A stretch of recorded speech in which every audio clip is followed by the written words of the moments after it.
मैं दिल्ली के एक फैक्ट्री में साफ सफाई का काम करता हूँ। मेरा घर फैक्ट्री से 5 किलोमीटर की दूरी पर है। मेरे पास एक साइकिल है जिससे मैं अपने घर से फैक्ट्री और फैक्ट्री से घर आता जाता हूँ। एक दिन जब मैं फैक्ट्री से घर जा रहा था तो रास्ते में मुझे एक लड़की दिखाई दी और वह मुझे घूर घूर के देख रही थी। मैं उसे टालते हुए अपने घर की ओर निकल पड़ा। दूसरे दिन फिर वही लड़की मुझे उसी जगह पर दिखाई दी और वह मुझे फिर से घूरने लगी। फिर भी मैंने उसकी तरफ पलट के नहीं देखा और अपने घर की ओर निकल पड़ा। मैं उसके पास रुका भी नहीं क्योंकि मुझे उस लड़की से डर लग रहा था। वह लड़की कई दिनों तक मुझे देखती रहती थी। एक दिन वह लड़की वहां पर नहीं दिखाई दी तो मैं सोच में पड़ गया, ऐसा क्या हुआ जो वह लड़की आज नहीं आई। फिर मैं अपने घर की तरफ निकल पड़ा। एक हफ्ते बाद मेरे घर पर एक चिट्ठी आई और मुझे पता चल गया था कि यह चिट्ठी उसकी ही है।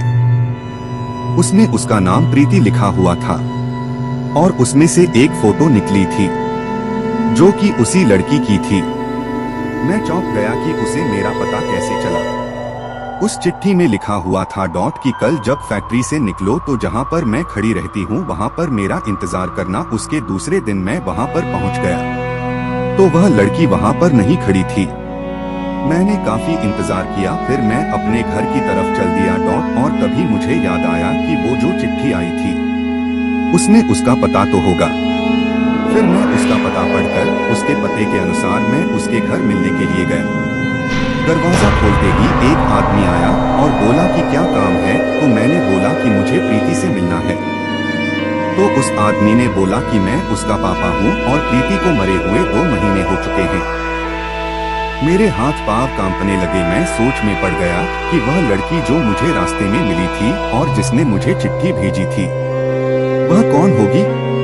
मुझे लगा कि वह उसकी आत्मा होगी। तभी प्रीति के पापा ने मुझे दिखाया कि देख लो, उसकी तस्वीर पर माला पड़ा हुआ था। तभी मैं भागकर अपने घर पहुंचा। फिर मैंने उस चिट्ठी को जला दिया और उस दिन के बाद से मैंने कभी भी अनजान लोगों से मिलना और बात करना बंद कर दिया। आशा करता हूं कि कहानी पसंद आई होगी। इस कहानी पर आपकी क्या राय है, हमें कमेंट करके जरूर बताएं। कहानी पसंद आई हो तो लाइक शेयर करना ना भूलें। चैनल पर नए हो तो चैनल को सब्सक्राइब जरूर कीजिए। कहानी सुनने के लिए आपका बहुत बहुत धन्यवाद।